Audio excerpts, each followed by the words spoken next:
everyone, welcome back to my YouTube. Today's video is my top tips on starting an aesthetics business. Now these are just my opinions, some of the things that I wish that I would have known when I was starting off. So if you are starting off, I wish you a very successful business and I hope that this video helps. Please subscribe to my channel as I'll be uploading loads more of useful videos and content about our industry. Thank you. Okay, so my first tip would be to not cheap out on your training. It's honestly, it's the start of your business. It's obviously where it all roots from. So training is expensive, it really is, but good training you're going to pay once. So I've found, especially in the industry now, people are paying for cheap training, but then they're having to do refreshers and they're having to, you know, train themselves again, or, you know, they go on it and they walk away and they don't even start the business because they don't feel confident. So I would say definitely do your research, and obviously remember, if you pay cheap, you pay twice. So don't cheap out on your training. Another really good tip that I am still in the habit of doing, which I should listen to my own advice, is your stock money is not your profit money. So when you do, I don't know, your fillers, your Botox, your whatever, when you are doing your incomes and outgoings on the day, take your stock money out. So don't just say, right, I've made X amount of money all day, because you haven't, because you need to replace that stock. So that's something that's really hard. You know, when you start off, you want to obviously save and get like a nice amount of stock in, and then you want to just keep re-putting the stock into the business. You don't want to leave yourself to a point where you've got to go and pay out again. So your stock, your profit doesn't come out of your stock money.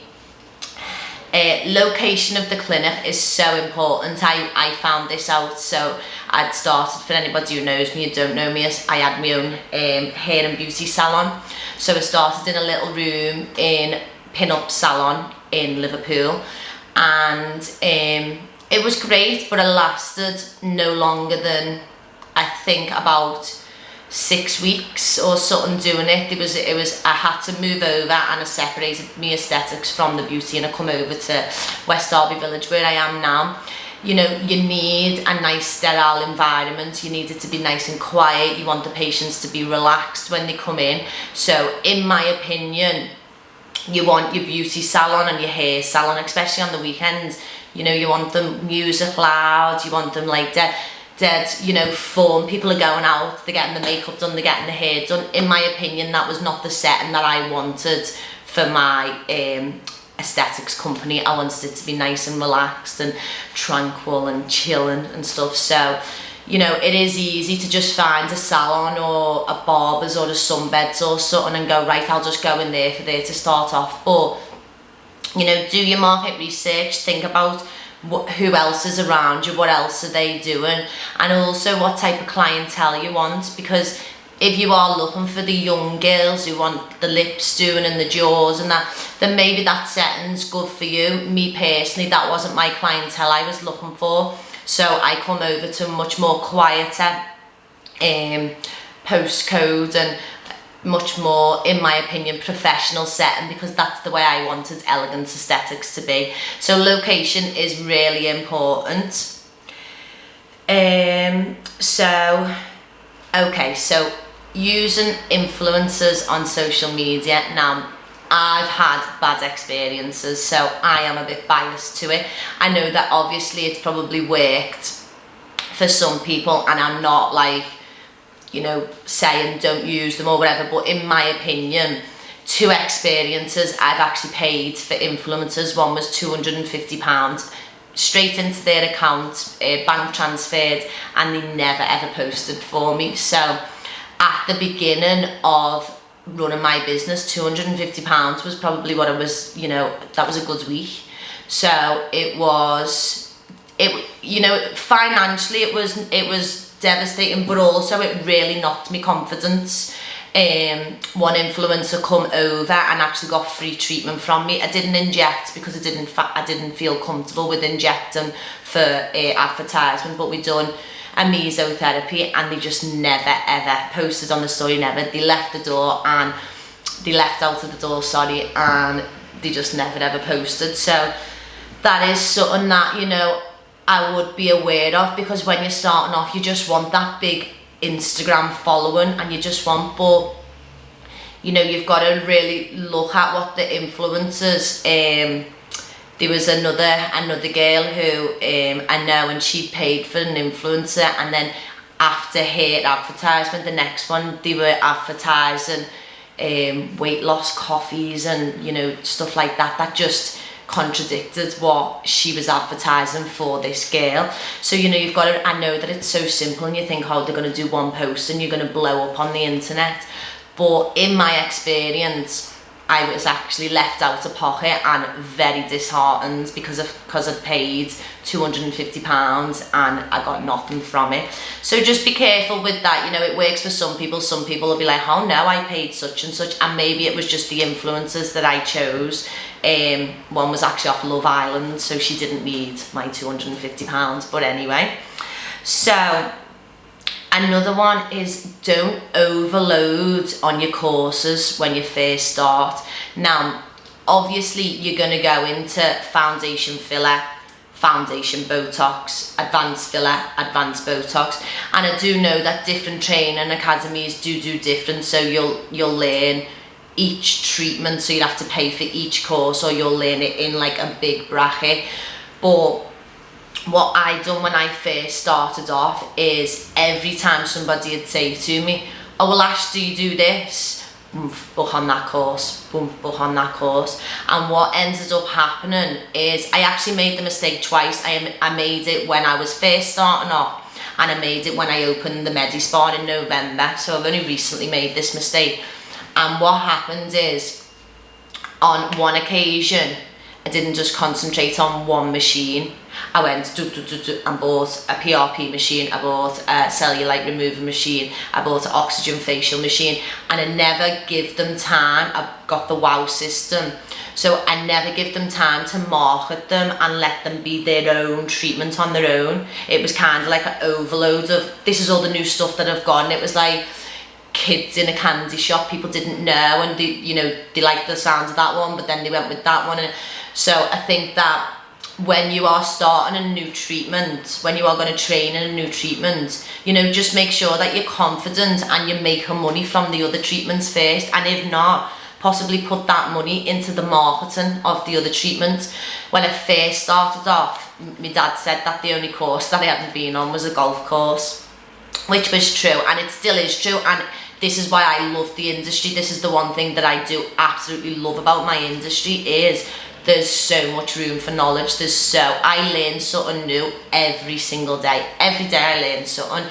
So I'm not saying don't educate yourself and don't, you know, learn, but I'm just saying, if you're going to do your foundation filler, then do your foundation filler and get comfortable with it, get used to doing it.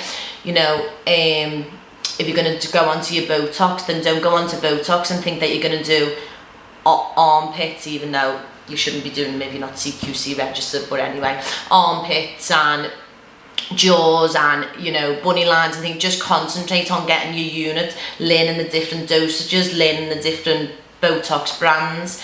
That's another thing I would say, is take your time in learning different brands. Don't just stick to the one that you were trained with, because if you stick to the one that you were trained with, and at the moment we're finding it quite hard to get hold of Azelor, people will know and you'll be like, ah.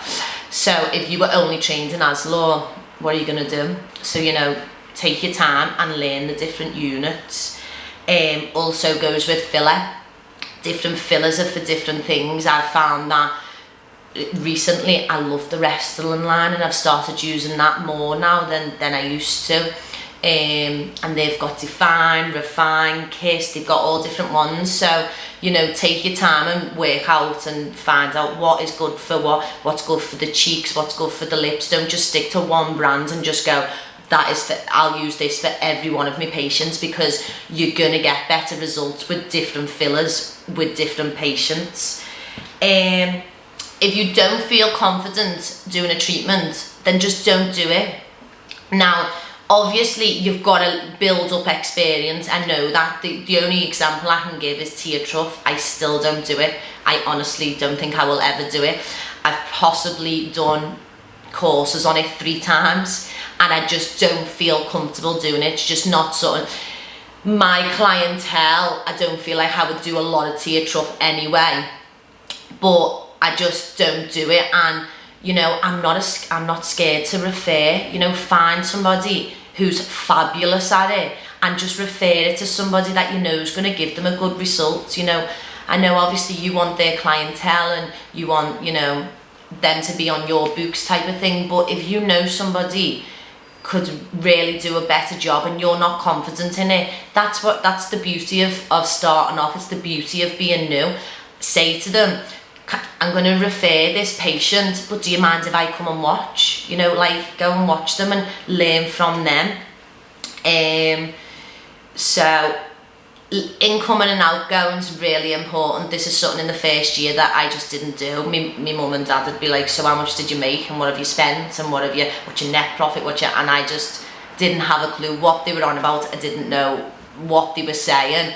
And what ended up happening is I didn't know whether I was running a good business or whether I was just running a hobby, because I didn't know whether I was making money. Of course I had money, but then I was spending it, and I was so when you're first starting off, you feel like that is just so overwhelming. You think, well, I've got this much and I've got that in the bank and that, but when you actually start to develop it into more of a business and it's actually paying your bills and it's something that you are, you know, it's your business, you do need to know like them figures. So if you start off by doing them, I mean, it's so easy now. You can have it on your phone.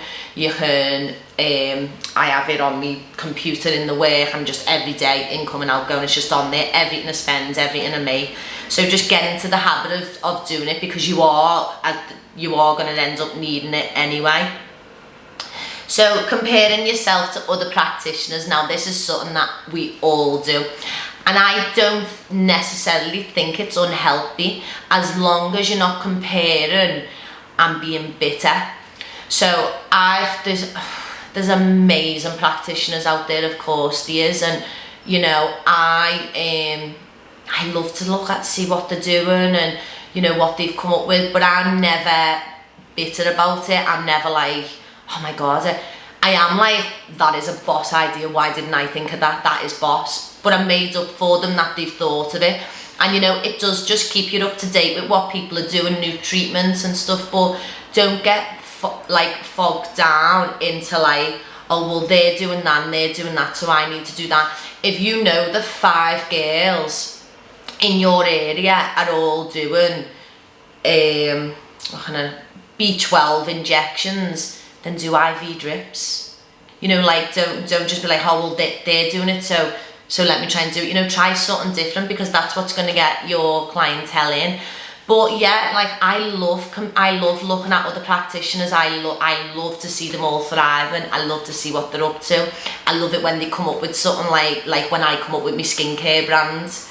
Like if someone does something out of the box like that, I'm like, boss, that's good, that. So you know, don't get into that whole thing of feeling like you're on your own and you know you can't like be mates, or not mates, but you can't like be okay with other practitioners. Of course you can, because if you're gonna go into it with that attitude, it's gonna be a very lonely industry for you, and there is gonna be times when you need help, and it is gonna be the ones around you who's local to you who you're gonna want their help. So you know, don't like feel like you're on your own and you can't like reach out or like their post. Don't think that if you like their post they're going to think, oh look at her spying. Like they're not, you're not. You know, you're made up for them. You think, God, isn't that such a good job? God, isn't she good at lips? Isn't she?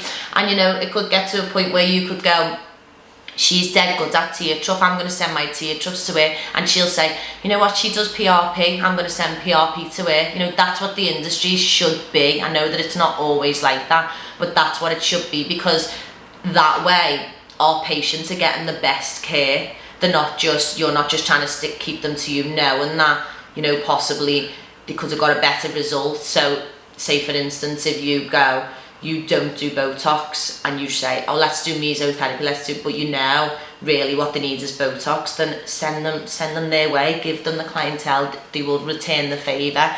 And if they don't, then karma will, and you'll have good karma. So another one is, now this is quite hard, this one, to be honest with you, because when you first start off on like running your aesthetics business or any business, it's your life. Of course it is, it's your absolute life. You just love doing everything about it. It just takes over your whole entire world. But what I found is I really struggled with the DMs and the texting after work. So I tried everything. It got to a point where my boyfriend would be like, you're always on your phone. And I was constantly answering messages, and sometimes it would be 9-10 o'clock at night, and I would feel like I needed to answer messages, and you don't. Like, it's not a case of, if you do, obviously if it's an emergency and whatever, that's completely different. I have a 24-hour contact number that goes on my aftercare, that they would just ring. They wouldn't be DMing me on Instagram if something was wrong. They would be ringing that number. Not that anything ever goes wrong, touch wood. But yeah, so your downtime, you really need to learn to switch off, or you need to have them boundaries and be like, you know what, I'm not answering messages from 7 o'clock. How I ended up getting around it, because I physically just couldn't switch off, and I didn't want to at some point, is at first I got 2 phones, and I had a work phone and a personal phone, and my work phone would get left in the shop. So I would answer all throughout the day, and then it would get left. And there's a really good thing you can do on Facebook Business. So you have to do it on the business app on Facebook. It's not on Instagram. But it does automatic messages to your DMs. So my automatic message comes up saying, thank you, we have received your message, we will get back to you. If it's anything concerning you from treatments in the last 72 hours, please contact the emergency number on your aftercare. So, you know, you're not stressing at night thinking, oh my God, but what if like she's got a concern or she's worried about something, and the phone's in the shop. They're gonna phone your personal phone. So you can kind of start to switch off and, you know, have a little bit of life out of work, which I do know it's hard, and still to this day I'm obsessed with YouTube, so I just keep looking at my YouTube on my phone. And you know, it's good to be a little bit obsessed, but it's just about boundaries, because you're okay when you start off and you're answering 2 or 3 messages a week, and you're answering, but when that starts to become 2 or 3 messages every hour or every few hours or so, it can really start to take a toll on you. So I wish that I would have started with a work phone like at the start, and it wouldn't have given me personal number out. So free consultations I think is great. I still do free consultations. I will always do free consultations, because the patient gets to come in and they get a feel for your business, your building, you know, the atmosphere. You get to talk about different treatments. Sometimes they don't know what they want, so you know, you come in and they speak about it, and then they don't really want it. You know, I've done consultations on some people and they haven't booked in till a year and a half later, but they've always been on the mind, and they've known that they're going to come to me and stuff. So to ask for them to pay for a consultation, I think is a little bit unfair. But what I do to secure, because obviously you're running a business, so you need to like secure yourself, is when they do book in for the treatment, you have to take deposits. Like, this is a conversation that I have with loads of students or loads of people that are first starting off, and they're like, I don't really want to take a deposit. I just don't feel like I want to, you know, I don't want to like feel pushy or, you know, desperate. Like, this is a business, you're running a business, so secure yourself with a deposit, especially if it's Botox and you're paying for a script. Then of course you need a deposit, because you need to pay for their script. So you need to secure yourself that if they cancel, you know, you're at least covered something that you're going to have to pay out for. I'm in the habit now, my clients just send me the deposit. We hardly ever have to ask if they're a new client. It just comes up straight away automatically. Thank you for choosing us. This is the bank details. £40 deposit comes off on the treatment on the day. And if you just get into the habit of it, because there is nothing worse, honestly, it's so sickening when you've got a big appointment and life happens. People do cancel and people do you know, change their appointment, and there's just nothing worse than somebody cancelling a massive slot and you haven't secured like a deposit. It's sickening, and it happens a lot. And I do find that if people don't want to pay a deposit, 9 times out of 10 they weren't coming for the appointment anyway. You know, they were just booking in, or they were just, I don't know, some people just like to just waste your time, unfortunately. So the ones that are ready to book in and want to book in, they don't mind paying a deposit. So take deposits from the start, because it just ends up that people are just, you know, they're in that habit of you taking deposits. So regardless to whether you're a nurse, doctor, dental nurse, beautician, I'm trying to think who else, pharmacist, you know, in this whole industry, I think that everybody should take the time out to do a separate, on its own, anatomy, physiology, pathology course. I done mine VCTC, and it just changed the game, honestly. I had a real good understanding of anatomy anyway, because I was a dental nurse, so we've worked with head and neck, and because I'd done implantology, you know, I'd seen sinus grafts, and so I had a good, you know, knowledge of, well, I thought I had a good knowledge of the facial anatomy anyway. And then I'd done that course. It took me about, I'm gonna say 6 months, I think, to pass. But one, it's just fascinating, because if you're in this industry, you just love that anyway. But two, you know, like, I learned stuff. It wasn't just obviously it was the digestive system, it was your cells, it was a whole anatomy course on itself, and it was brilliant, and it just gave me a real understanding of how important it is for us to know the anatomy. Like, you need to know, you need to be looking at people's faces, and you need to be looking at their anatomy. So I did think, and you know, I think that's for anyone. I think anybody, I don't just think if you're a medic or non-medic, I'm not into that argument, I don't even get involved in that. But I just think, take your time out and do a separate anatomy course, because it just steps your game up, and you're more knowledgeable, but also you're more confident in, you know, speaking medical terms, like anatomy terms. You kind of start to, when I first started off, I'm in a association up in Chester, and it's all doctors and nurses and stuff, and they all spoke real medical terms, because they do that day in, day out. They were, you know, speaking, they'd say like TX for treatment and stuff like that, and I was so intimidated. Like, I just, honestly, for the first few times I went, I just wouldn't speak, and I was terrified. And then I realised that that's what I'm there for. I am new in this industry because I am new in the industry, so I'm not supposed to know. So then what I started doing is, if they would use a word or a phrase or something that I just didn't have any clue what I'd write it in my notes in my phone, and then when I got home I'd Google it, and then I'd know that one then. And some of them would be simple. Wet border was the inside of the lip. Didn't have a clue. Now I use that phrase nearly every day. You know, just stuff like that, where like I just didn't know. And like, that's what, another thing, yeah, I'll find it on my list, because I don't want to distract myself, because I'll start like chatting away then.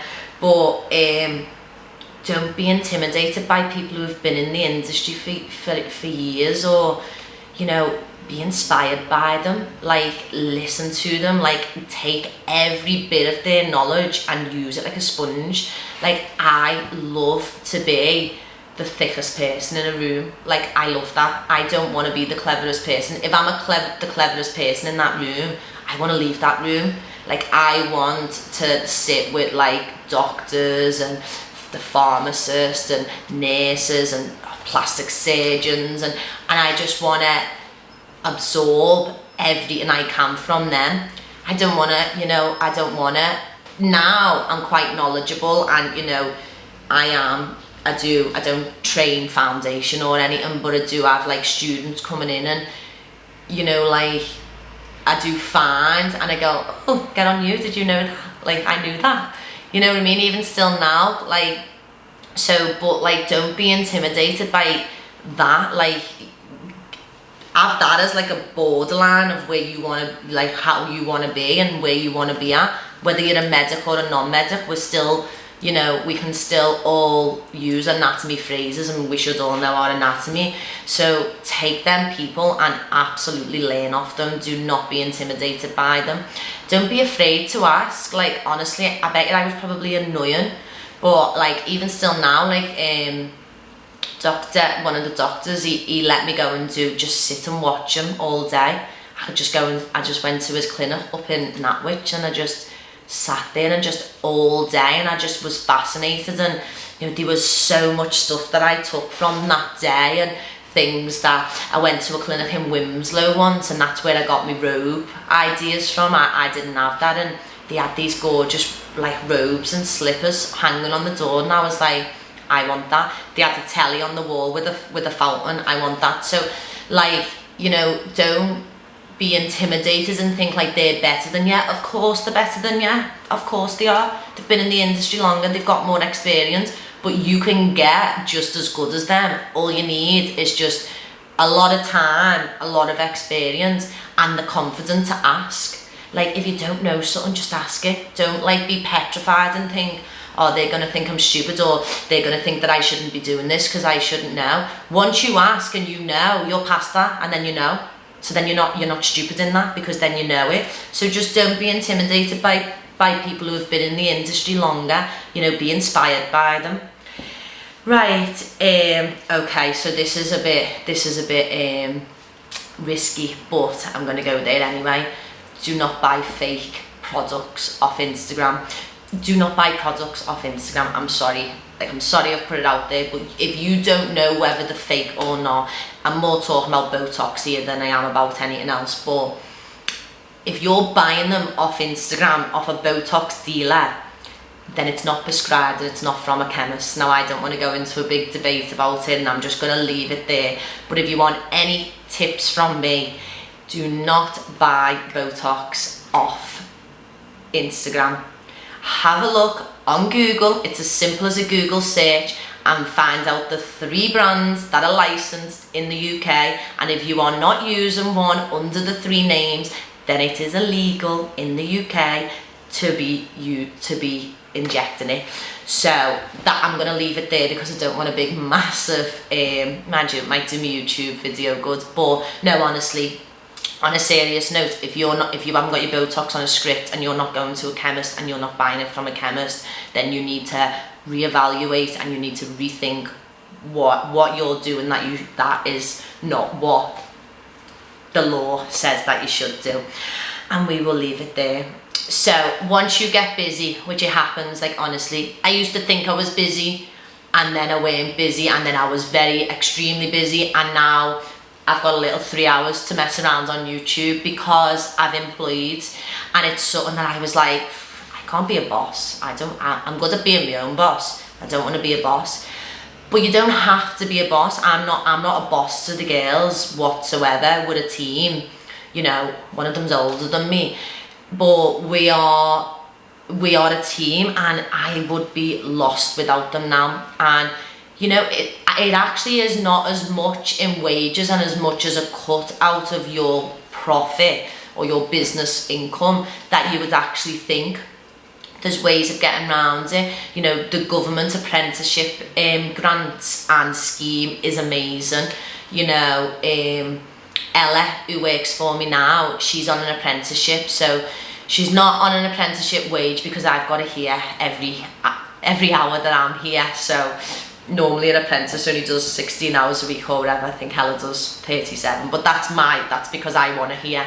But yeah, no, honestly, that extra little help and that little jump into not just being on your own, it expands your business before you even know it. Now, I've got Laura, who is my machine therapist, but she's also my prescribing nurse, so she works in my building and she prescribes for me, which is a godsend. But I know not everybody is fortunate and lucky enough to have that. But even Laura just doing my machines now. So she does the microdermabrasions, the oxygen facial, radiofrequency, she does the body sculpting. I did not realise how much like time that was taken out of me doing me aesthetics. Now I love everything every treatment that we do in Elegance Aesthetics I love, because I love skin and I love skin aging, but injecting is where I'm mostly passionate about. That's where I have found, that's where I want to put my interest in. I don't want my clients going somewhere else for the microdermabrasion, or you know, somewhere else for radio frequency. You want them in your building, they want you on your books, but you physically cannot do everything. So that's where, you know, employing does come in handy. You know, once you get busy, obviously I understand you're not going to start paying someone when you've only been doing it for a few years, but once you do start to get really busy and you do want it as like a company and you want it like the way, you know, as a business, then don't be afraid to employ, because you don't have to be this big boss. And you know, I was thinking, oh god, I just won't be good with that, like sick days and holiday forms and stuff like that. Like you run your business the way you run your business, because it's your business, so you can run it the way you feel comfortable. Okay, I've gone through most of these. Don't know. Oh yeah, so if you don't know something, if a patient asks you, or a client, say, I don't know what you call them, but if a patient asks you something and you don't know, then you don't know. Don't like make something up, don't like go around it, just say, you know what, I don't know that, but I'll find out and let you know. Like, that is so much simpler and so much better than lying or making something up. You are new in the industry, you are not supposed to know. I've been in it 5 years, I do not know everything. But if I don't know something, to be honest, if I don't know something, I'm made up, because then I want to find it out. But if you don't know something, don't like be like, oh yeah, well, yeah, so that is, just say, you know what, I don't know that, but I'll find out for you. And it's as simple as that. You know, they know how new you are, they've done your research on it, they've come to you in confidence knowing that you're new to the industry. So if you're new, of course you're not going to know everything, nobody knows everything. So just don't be scared of like not knowing something, you know, that's just human nature. So networking is really something that I am terrible at, if I'm honest with you, but it is something that I would really want to start to get into. And I was actually better at it when I started Elegance Aesthetics, and now I don't know, I feel a little bit about it. But get yourself out there, like other practitioners, go to seminars, go to conferences, like, you know, I used to go to like these little functions, and we'd have like something to eat, and we'd all talk about, I think it was like boss ladies or something. It was all like a bit, they inspire you and they make you want to do better, and they give you ideas, and you get to know people. And like, I'm not even talking just in the industry, I got to know an accountant, and I got to know a financial advisor, and something, and they started recommending me and I recommended them, a web designer, graphic designers, you know, stuff like that. Like, get yourself out there. There's so many entrepreneurs and so many people that can help you with your business if you just break out of your comfort zone and network, which I do know it's hard. Like, I struggle with it myself, but you know, I was better at it when I first started off. Right, this is probably the best tip that I'm going to give you, and it's so super important. It's so simple, but I've seen people make this mistake time and time again. If you're going on holiday, do not inject the day before. Just don't do it to yourself. Just, it's sod's law. It's the way the world is. It's the way the universe punishes us. If you inject and you get on a flight, or you leave the country, or you drive to Wales or whatever, they're going to have a complication, because that is just sod's law, and that is what's going to happen. So just don't inject before you go away. And if you absolutely have to inject, if you're going on a 2-week holiday and, you know, whatever, you've got to inject, link up with someone that's close to you. So I have another practitioner who, if I'm ever away, even if it's a night out or whatever, she allows me to put her contact number on the automatic message, and it says, if you've got any problems, please contact this practitioner as Ashley is away, and gives her number, and you do the same for them. It just gives you a little bit of breathing space to me. So I had only been injecting for a few weeks, and I was going on holiday, and I naively done a clinic the night before I went away, done somebody's lips. Luckily enough, it was just a swelling, and I knew it was just a swelling, but when I went on holiday, I give the patient my number, obviously, and we were in contact the whole of my holiday. Now, it was just a swelling, but even just the anxiety of knowing that she was unhappy and she was querying it, it really bothered me, and it made me, you know, teach myself a real good lesson. And since then, I have never injected before I was going away. Recently I had my 30th. Luckily enough, it was just a swelling, so I couldn't even imagine the anxiety if it was something more major than, you know, a minor complication. I recently had my 30th, and that's when I had the idea of linking up with a local practitioner, and I just messaged her and said, do you mind if I put your name, and when you go away, you know, I'll do the same for you. And you know, it's just about doing them little extra precautions that, like, suppose you've got to go through it to realise, wow, I should have really done that then. So that's why I wanted to do this video, because silly little things like that, like, they don't off just save your holiday.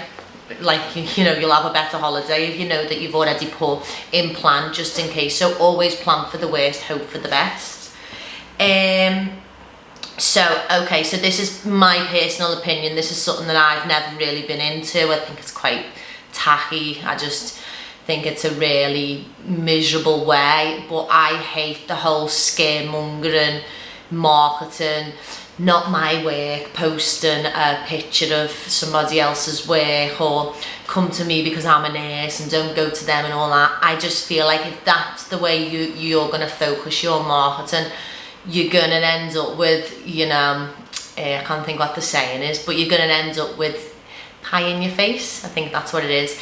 Because you know, if you haven't had a minor complication, you just haven't been injecting long enough. It's simple as that. Like, any practitioner that says to you, like, oh, I've never caused a lump in the lips, or I've never, you just haven't been practicing it long enough. So to do all that, I just feel like, one, it just really deflates our industry, and it really makes it on Instagram just look like it's a wild west, even if some things are. And I just think also, like, you're gonna cut your nose off to spite your face, because I'm telling you, you're gonna need help at some point. You really are. And if you're already gonna cause yourself some little enemies, or cause yourself a bit of negativity before you've even started, you know, I do remember that, I do know them type of people that they're into that type of marketing, and that's what they do. And fair enough, you, like, you do you, I'll do me. Like, it doesn't bother me, like, now, but I just think it's really a cheap way. I just feel like if you're focusing so much energy on what another practitioner is doing, then you're not busy enough. So put your energy in finding more clients or educating yourself on something else. Don't bother with the whole not my work posting, or come to me because I'm a nurse and I'm not a beautician. Just don't bother with it, honestly. In my opinion, it's not worth it, and it just makes you look bitter. Okay, so thanks for that. Learn different fillers and brands. We've been over that. Now, a good little tip that I do, I still do it to this day, and now that I'm teaching some students, I mark my Botox unit with a marker. So I have my syringe, and I'll say if I want to do 8 and 12, I will mark with a black marker on the syringe, so that you're not counting the marks. I know some people like to just do one syringe for one area, but that'll end up costing you a fortune in the long run. So I just have a marker, and I literally just mark before I inject, so then I know I'm just heading to that marker. I know where they are, and every time I tell someone the tip, or I show someone, they're made up, and they're like, oh my god, I'm going to do that. So I think that's a great tip.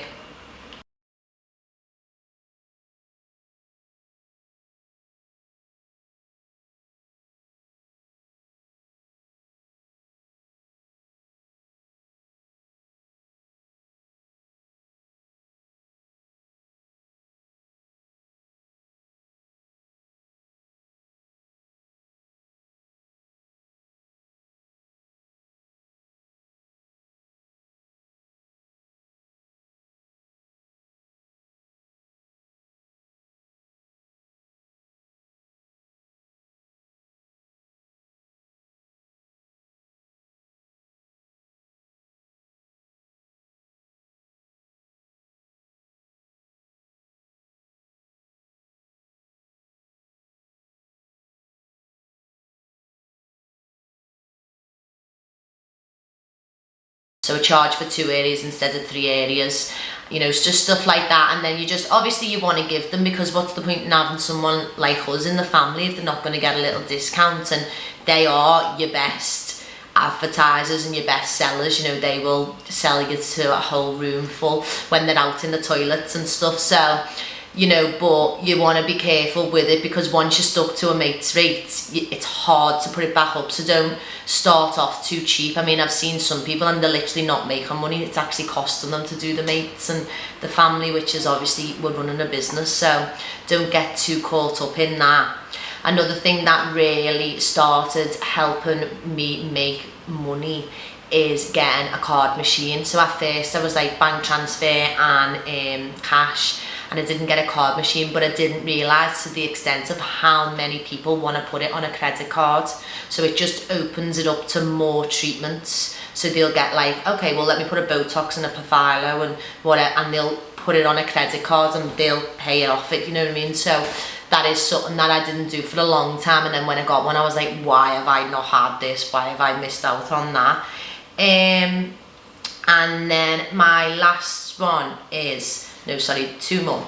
One is get a software. So I used to do everything on paper and everything on notes, and now that I've become a lot more busier and I've got Ellen, she's a lot more technical, and I've got a camera and a YouTube and 2 phones and an iPad, and the software is amazing. I use Aesthetic Nurse software, and literally you can put everything on it, all your notes, all your batches, all your expiry date, everything just goes on that patient file, the before and afters, so it keeps it all nice and organised for you. Your appointments go on there, so that's a great software to use. And then the last thing I want to talk about is the anxiety and the dreads behind our job, because there's not many people that really talk about it, and there's not many people that will be honest about it. So when you start off, you literally feel like maybe you're not strong enough to do this job, or you're not like mentally enough prepared for it. 5 years, 5 or whatever with COVID, I still get anxious, I still get worries, I still, of course I do, because I care. If you don't care and you're just injecting them, then you're not going to. But students always talk to me like, Ash, when do you get over that like feeling of when you've injected someone? And the only advice that I can give you is, the more experience you get in minor complications and the more you educate yourself on major complications, the easier they feel. Like, of course you're gonna make little lumps, and you're gonna do little minor things cause a hematoma and so, and until you do them things and you get over it and you do them well and you go, you know what, I really dealt with that well, then you do just absolutely, like I remember the first 2 years, I'd say, I just absolutely hated injecting. Like, I loved, and they'd leave and I'd be so happy, and then I'd scrutinise the picture, I'd zoom in, I'd see if like they're going to get a bruise, I'd message them 4 times, I'd like check, I wouldn't sleep for 3 days, and then I'd go, right, okay, they're okay, and then I'd cause a little bruise on someone else, and I'd go through that roller coaster again. And I remember thinking like, this is just not for me. I am a very anxious person anyway, so I was like, this is just too intense for me. But you, honestly, I promise you, the more experience you get, the easier it gets. It never goes away. I don't believe it will ever go away, because if you're a caring person, it shouldn't go away. You should be bothered, and you should be wanting to do the best, and you should be questioning yourself and that, because that's what's going to keep you on your toes. But it doesn't get to a point. The only way I can explain it is, I had something the other day that had happened. I'd injected, and Botox it was, and we thought it didn't actually happen. It was a miscommunication through the pictures. That's another thing. Get your clients in. Don't look at the pictures that they send. If they feel like they've got any problems, just get them in for a review. But we'd looked at the pictures, and I thought that I'd hit the zygomatic muscle. So I thought that it affected the smile. I thought that but I hadn't. But in my mind, I was like, oh wow, so that is so interesting, because if you do go too low on the crow's feet, that is what would happen. And now that's not something that I've ever really thought about until, thankfully, it wasn't that, and she was fine, and it was just a miscommunication on pictures. But, you know, I obviously was concerned and wanted to come in and all that, but then I also was like, wow, that's so interesting, like I'm glad that that has been brought to my attention, type of thing. So honestly, you're learning new stuff every single day. I am nowhere near, I'll probably look at this video in 5 years and have a million more tips and a million more things that I'd like to say, but they're just the little things that I wanted to just give you, just little tips just to start your business, because if I would have started that way, me personal life and my mental health probably would have been a lot better. It's just now that I'm starting to work around things where I'm like, okay, I'm managing that much better now. You know what, I've done that and I feel much better about that. So I thought I'd give you all little tips. Good luck in this industry. It's an amazing industry to be in, and I hope that you're all very successful and have a fabulous career.